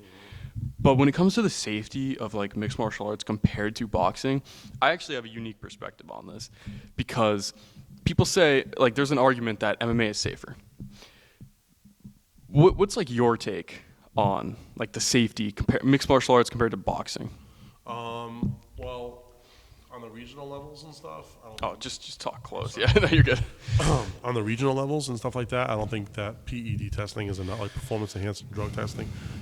It's not enough. They don't do nearly enough. So you're taking risks. You know what I mean? When you fight, you're definitely taking risks because we're not really getting tested for those kind of things. We're doing like regular blood work for like HIV, hepatitis. But as far as like performance enhancing drugs, not really. Unless in those tests there's something that the doctors can see and they're trying to trick you and like catch you up. Maybe it is. I'm not a doctor. I don't know. Yeah. But we're not getting tested specifically we're not doing urine tests or anything like that. So kind of crazy. Some people might hear that and go, huh, really? Yeah, you know what I mean? But hey, it's true. And that's not just New England. That's all regions, like, everywhere. But every show is different though. Like we fought for DeBella Entertainment and they pick like certain fights, I guess, to drug test. And Gruber got drug tested after we fought on UFC Fight Pass. And they swabbed his mouth. Wow. And, his fight got picked. And so does his opponent also. Obviously, we were good. But sometimes they do randomized drug testing. But the VADA system is what the UFC has adapted a lot of. Yeah. And that USADA and stuff. Yeah. And Mayweather was a big proprietor in drug testing because he believed that Manny Pacquiao, there was no way that Pacquiao could go from 105 to 154 naturally. Yeah. He just didn't believe it. Yeah. And Pacquiao never popped. You know what I mean? He never popped. So, but Mayweather was a big proprietor on that. As far as safety wise, I don't know, man. I'm gonna be honest with you. We fought on the world stage a couple times for decent. We fought for DeBella, which is a pretty big promotion. I wouldn't say as big as like Top Rank though, or those guys. And DAZN is just kind of like a streaming platform. So like even when we fight on DAZN, it's not like we're fighting for like MVP or something. Yeah. So I haven't been a part of those kind of fights yet. Top Rank or PBC. But so those guys that have, like, they could probably speak on it more. But all I know is in my realm of what I do, which is local, regional boxing and some step ups, drug testing is almost non-existent. Right. Yeah. So, and when it comes to more so like the, because when you're boxing, it's just you're getting hit with the gloves. It's just your hands. But when it comes to like mixed martial arts, you have a lot more, weapons. Yeah, weapons. Like when you see guys taking elbows, getting cut up, getting, kicked in the leg, breaking legs. Do you feel like boxing is safer in the aspect that there's certain ones, like there's certain kind of drug things, like what TJ Dillashaw did. Like I don't want TJ. I'm actually a huge fan of him, but like he got in trouble for blood doping. Yeah. So like you take the blood like out of your lung, like you take it out of your body, and then so basically what they do is they take the blood out of their body, they oxygenate the blood. So they put it through it, and more oxygen goes into the blood, and they put it back into their body. So basically, like your alveoli and the cells that kind of burn out on you when you work out hard and kind of give out on you have more oxygen, so you're able to perform way better. Yeah. So like blood doping is I think the worst thing that you can do. Yeah. But like PEDs, as far as like steroids and testosterone and stuff, like I guess it helps, but not really. A lot of that stuff messes with your heart. A lot of that stuff messes with your cardio. It makes you a little bit strong. It makes you stronger, obviously. Right. Yeah. But skills pay the bills. Exactly. You know what I mean? At the end of the day, skills pay the bills. So I know dudes that have been juiced up and they got beat up, but then, I mean, TRT was legal at one point. You had guys like Frank Mir and Overeem, like Ubereem, they used to call him. Yeah. Like, dude, nobody's beaten Alistair Ubereem. Like, when Overeem knocked out Brock Lesnar, You know what I mean? When he was juiced to the fucking gills. Yeah. Like nobody's ever like when he was fighting in Dream and he was the kickboxing champion, he was like Mike Tyson-esque. Like nobody's beating that guy. And then 2 years later, when he's not on PEDs anymore and test, he's like. It looks like a skinny. Yeah. Oh, like, yeah. He's oh, like, my God. He's yeah. like skinny fat. I'll have to put you some know what pictures I mean? in, but yeah. Yeah. You put the pictures in. He's like skinny fat. Yeah. So, yeah, I mean, in those instances, when, like, you're an older guy and you need to, you know, take tests and stuff, like, it does have an effect. But, I mean, at the end of the day, skills pay the bills. Yeah. I guess it's a risk that everybody takes. You hope that, you know, people don't. But I will say this, though. Like, if you're taking steroids, like, it does fuck with you. Like, it's going to mess with your heart. It's going to mess with your cardiovascular. Yep. And those are things that you want to be strong in boxing and MMA. So that's my take on it. Yeah. Okay, and one last question. What are your favorite boxing movies? You go first. I gotta say, obviously Rocky 1, Rocky 2, and I say Creed. Creed? Okay, yeah.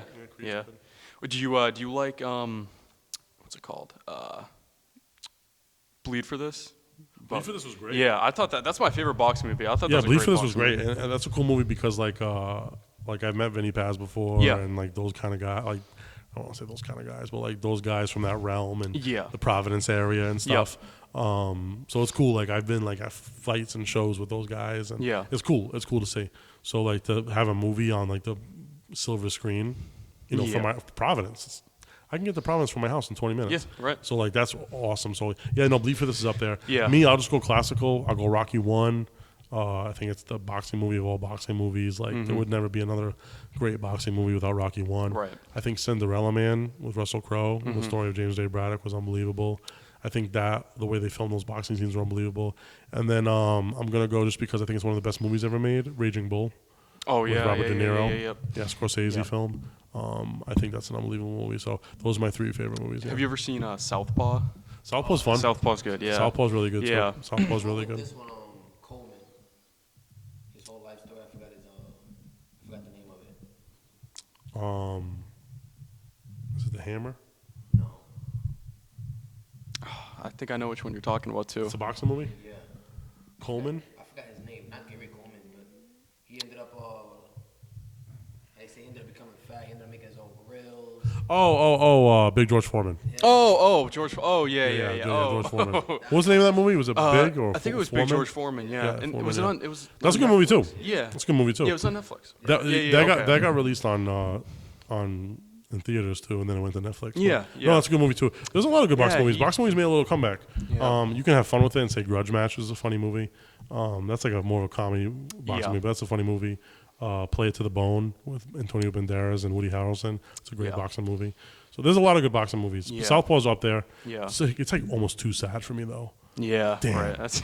It's like almost too sad for me. That is, as much as I like that movie, bro, I cannot just like sit there Yeah. and watch it because like it makes me feel like shit, bro. Because like Yeah. I don't know what it is. Rachel McAdams always reminds me of my wife. Yeah. I don't know what it is. I've always had like a mini crush on her because like she reminds me of my wife though. Yeah. Like the way she looks and her attitude reminds me of my wife. It's so even when I watch The Notebook, I cry like a baby. For some reason, she's always reminded me of my wife. So seeing her shot and murdered fucks me up. Yeah. And then like the whole thing when he loses his kid. Yep. But what I will say about that movie is awesome. It's a great biopic because, well, not biopic, but like it's a great take because a lot of what that movie is really about to its core, which is why it's a good movie, is a lot of these great boxers, they're not educated. Right. Yeah. They don't know anything else but fighting. Right. And they grew up impoverished. Yep. So what happens is if you do have bad management and bad promotion and something happens like it happened to him in that movie, right, to Jake Gyllenhaal's character, you're screwed. Right, Because you have nothing to fall back on. Like he can't even commentate because he's not well spoken. You know what I mean? He's not educated. He can barely read. You know what I mean? He's a street kid. You know what I mean? Now you take that away from him. His wife dealt with all his financials and kept him safe and worked on the back end and stuff.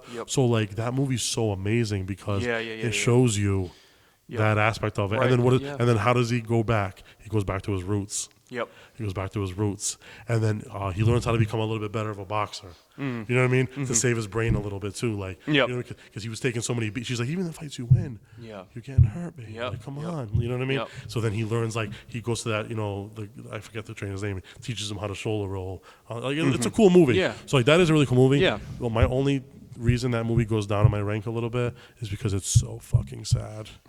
It makes me feel so sad. Yeah, like, and I can't watch that shit before bed. George Foreman is a great example because he stopped boxing and then he made a comeback because he was struggling financially before he did the Foreman grills, before he made his own grill. Like, he was struggling financially, and like you said, like, a lot of the fighters, boxing is all they know, and that's how they pay their bills. Mike Tyson said it in his last fight. He's like, I'm just fighting to pay my bills. That's why some guys don't box. Like, I'm gonna be honest with you. Sometimes that's why I don't box. Like, and I'm not saying that because I'm better than anybody, but like, I look at like guys like Axel, and like, he's like a dog, bro. He is. He's like a dog. He almost fought somebody outside from yesterday, like some guy. Some guy. But some guy smoking on my. You know, we have children. Oh, and yeah, stuff. yeah. And some guy smoking and drinking on my front steps. He told him to move, and the guy mouthed off, and he almost beat him up. And like, I had to show up and like almost call cops. Like, it was, you know, just to make sure he was safe because he has a bright future. But like, he's an attack dog, and like, he, like, even somebody like Tony Andriozzi, who like, he finally now, like, he'll tell you, he said it before, like, he wanted to make me proud, and he thanks me for making him like, as far as like he's always a great man, but like responsible. Yeah, you know what I mean. And he says I taught him those things. I'm only 31. You know what I mean? Yeah, like, right. But like I'm humbled that I get to instill those things in my fighters and stuff, and I get those things from my upbringing, and my wife instilled a lot of that stuff in me, and I had to mature fast. So like I'm happy about all those things, but these guys, even somebody like Tony, he still comes in here and he's sparring 10 rounds and not stopping. He's bleeding. He's spitting out blood. He still got like that. Like, that's what he knows how to do. Like, what he does best is fuck people up. You know what I mean? And all my guys that fight, like even somebody like Alex, like he, you know, he's not the most spoken person and doesn't like interviews and stuff like that. But when he gets in there, you know when he lights up? He lights up when he's knocking somebody's head off. That's when he lights up. But me, there was a point in my life that was everything to me, but like I've grown from there. I've grown in my being, my personality, the way I present myself, my confidence. Like what I'm doing here with you right now, I love this. I love commentating. I get high off this. This is the best part of my day right now. Like I love speaking on podcasts. I love speaking on fights. I love promoting. I love matchmaking. And I figured out how to do those things. I figured out how to like live through my fighters in the business of boxing and make it financially sustainable for me. Like that's a fucking dream. Without having to take a single punch to the face.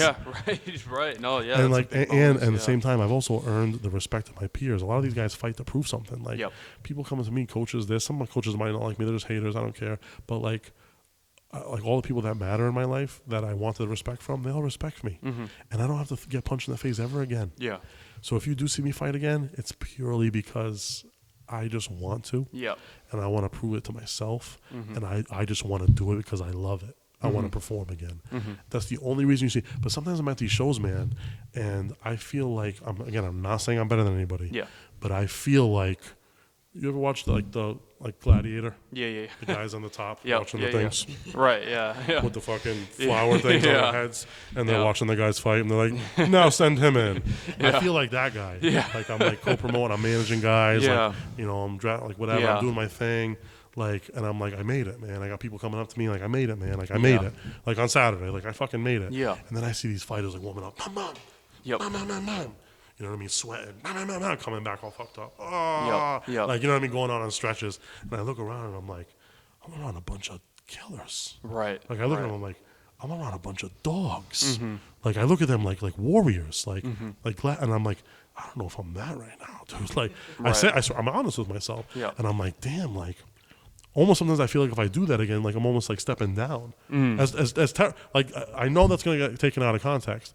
But sometimes that's what stops me. I feel like I was already there once. I was already the gladiator once. And like, I might not have been the best gladiator or the most accomplished gladiator, but I did that once. And like, sometimes I look at these other guys and they're half naked and they're going out there for your entertainment. You know what I mean? And I'm like, do I want to do that again? Is that me? Yeah. But some days when I'm in my bed at 3 a.m, I'm like, yeah, Yeah. man. No, I feel I don't want to be the bad motherfucker. And, I can still do it. And then I'm limping out of bed that morning, and I'm like, never Yeah. mind. It's Yeah. fucking tough. And- but then I look yeah. at these guys that, like, I swear to God, man, they're like him. They're gladiators, bro. They're gladiators, bro. Yeah. And sometimes I say to myself, like, I almost look at myself, if I did that, I would be like the main character in Gladiator, like Yep. at the top of a mountain. Right. Take my crown off, take my things off, put my gladiator thing back on, and like go Yep. back in the trenches, dude, and fight.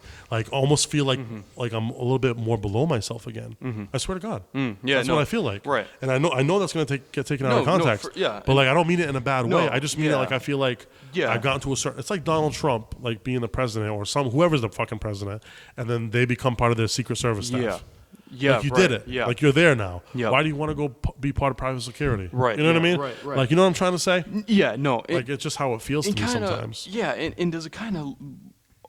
I think we've talked about it before, but even viewing it like that, when you see a kid who's like a warrior in the ring, he goes out and he fights and he wins.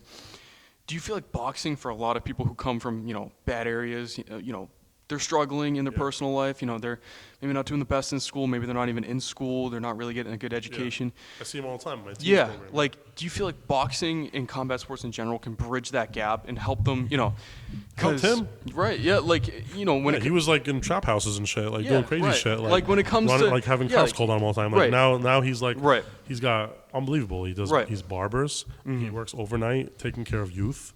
He boxes. He Yep. trains full time. Yep. Like unbelievable. You Yeah, know what I mean? and, like- He got all that through boxing. And do you guys feel like it just bridges the gap between, maybe if someone stayed on that path, they're not in school. Yeah, they're not in school, they're not really, they're trying to fight in the streets, they're just fighting to survive, maybe just trying to help pay the bills. Do you feel like, boxing just bridges that gap? And even if it's just coming in here and, because that kind of life can, make someone resent just the world. Like it can make them hate the world. The world fucking sucks. It's a dark place for me. Do you feel like coming in a gym, maybe just looking around you, seeing some of the other guys they're just happy to be here, happy to be training, like a coach, like you're happy to hold the mitts, help people get better. Do you feel like it helps kids, youth, and just people, anyone in general, just get out of that sort of rut and maybe say, hey, this boxing's really helped me. I'm going to transfer those skills, be a warrior, because, it takes a lot of hard work to be in a gym every day of the week, hitting mitts, getting beat, getting hit. There's no fun way to do it. So do you feel like that can help someone who's a warrior in the ring be like, hey, I want to be a warrior in my personal life. I want to, go to school, get an education.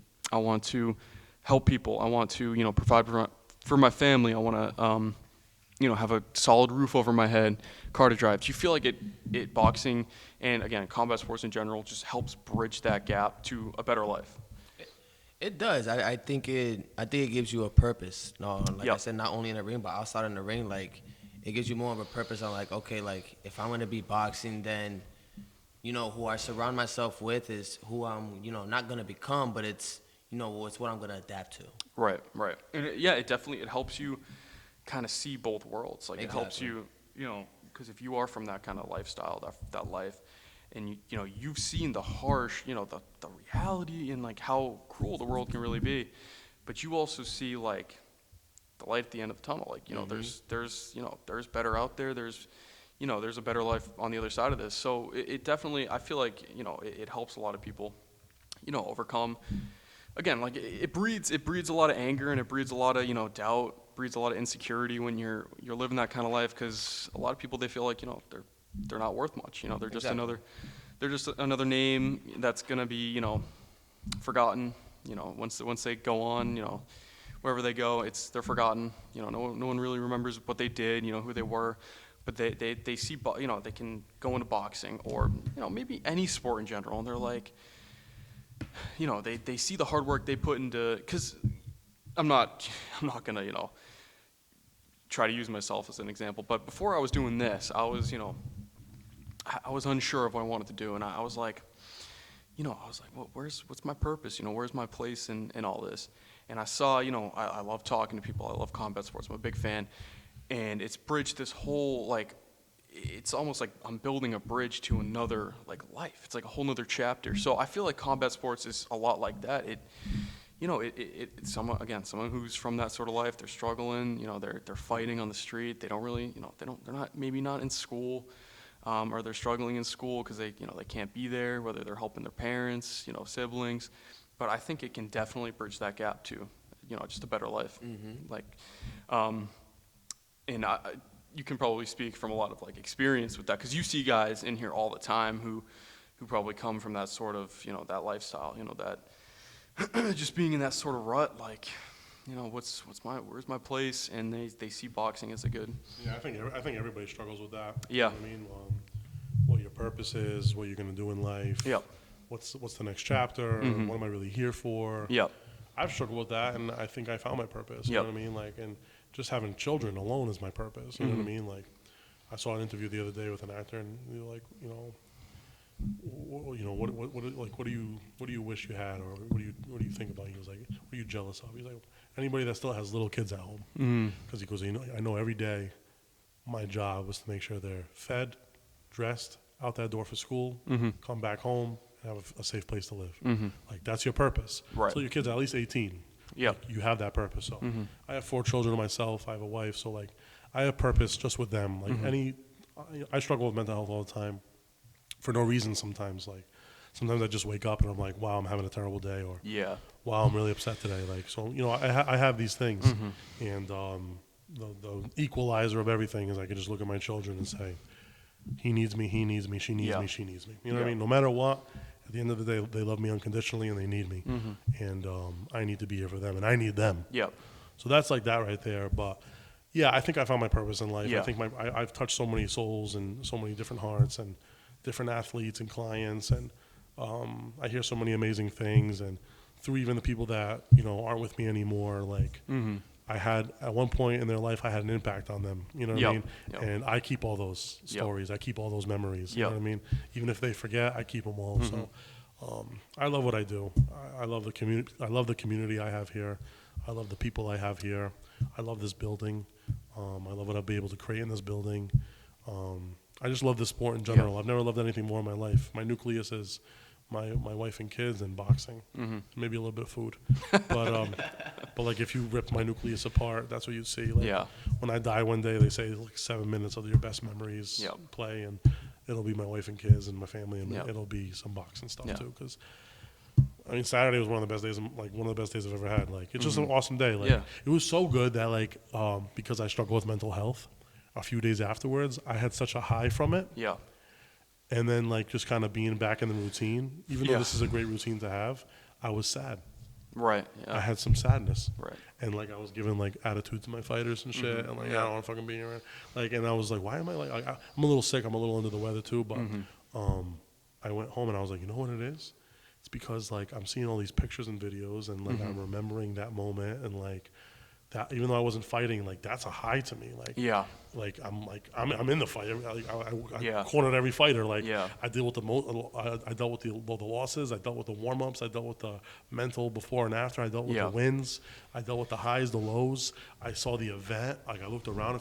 It's almost like your wedding day. Like, you pay so much for your wedding sometimes, and like, it's done in 4 hours, and there's like 2 year lead up. Right. And then like, you don't enjoy your wedding day. Right. Like, my wedding day is like, I can't even remember it. Like, it was 2 years of lead up, and like, we did it, and like, I can't even fucking remember it. Dude. Right, Like, all I remember is at the end of the night, like, my wife was pregnant, and like, she's still got her wedding dress on. We're in our apartment, and like, she's just counting the money in the cards that we got, and she's like, we have to figure out what we're doing for our honeymoon because we can't go on a plane or a cruise ship. And I'm like, I'm sitting there, and I'm like, still got my tie on. And I'm like, what just happened, bro? Yeah. Like, we just did so much, and the events feel like that too sometimes. Like, you put so much into it, it's all your thing.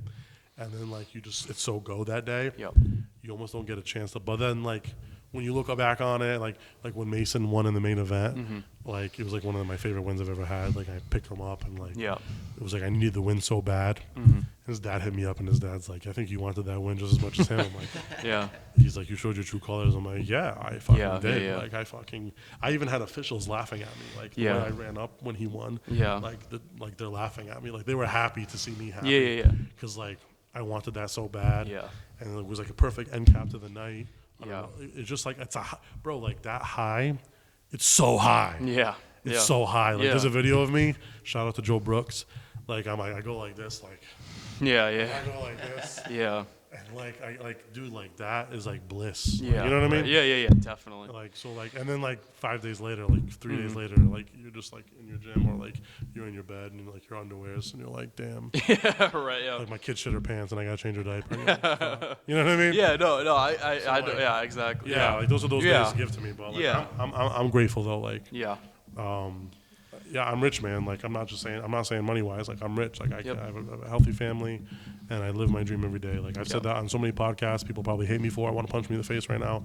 I'm sorry you feel that way, but like, yeah, man. Like, and I want the same thing for him. Like, you know, one day I want him to have his own barbershop, or like, if he wants to teach, I hope he teaches for me. I hope Yeah. another Bernardo's opens. Listen, man, I've been doing pads consistently for like 15 years, bro. I'm starting to burn out a little bit. Yeah, So right. if I can have trainers and like, you know, the income keeps coming in and I can start, you know, paying Yeah. these guys more full time. Yeah, yeah, yeah. And like make a sustainable income for them, I'm for it, man. Yeah, that's you know what I mean? awesome. I'm Yeah. for it, man. And that's my job. Yep. Like that's my goal. Like I have a few fighters here that really have not just put in the dedication. Like Axel worked for me a whole summer last summer. Like he basically was like the coach.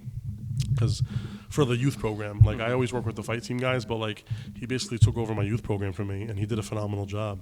And he worked full time, you know, and I paid him what I could, and he made decent. Yeah. But maybe in the future that can happen again. I can pay him even more, where it's Right. that can be more of a full time gig, Right. you know. And that's my goal. That's Yeah, my yeah, end yeah. game. That's why I hustle so hard, and I'm always trying to do the next thing. And it's tough in boxing, man. Like I said it before the show that day, like this pays the bills and it does well, but like the shows really is like a big thing for me. Yeah. Because boxing's tough. It's a tough industry, bro. Like, Right, for sure. Unless you have parents that are supporting your kids' dreams, like Yeah. his buddy just said it. He's like, I paid this guy this money. like Yeah. yeah, people don't want to pay. People don't want, like, they'll invest in, you know, they'll invest in some cheeseburgers or marijuana or, you know what I mean? Or Yeah, they yeah. put gas in their car. Like they'll invest in those things, but they won't invest in their own health. Right. You know what I right, mean? They right. see a $200 bill or a $100 bill for a Yeah. gym membership and they go, oh, that's crazy. But go look what they just spent at one dinner Yeah, that they're going to yeah. shit out in 20 minutes. Right, yeah, You know what I yeah, mean? yeah, yeah, So yeah. they don't look at it like that. You know what I mean? Yeah. So I get it. Yeah. You know, especially in this economy, times are tough. But just keep grinding, bro. Yeah. That's all I can do. Hell yeah. No, that's a great note to end on. I mean, is there anything else you want to say before we wrap up here? I think sounds good. Awesome. Yeah. Thank you so much for joining me. This was having me. Bernardo's Boxing. I was with Aaron and Axel Lopez. Check it out. I'll leave them in the link in the description below. Check them out. Show some love and support. And I'll catch you guys in the next episode.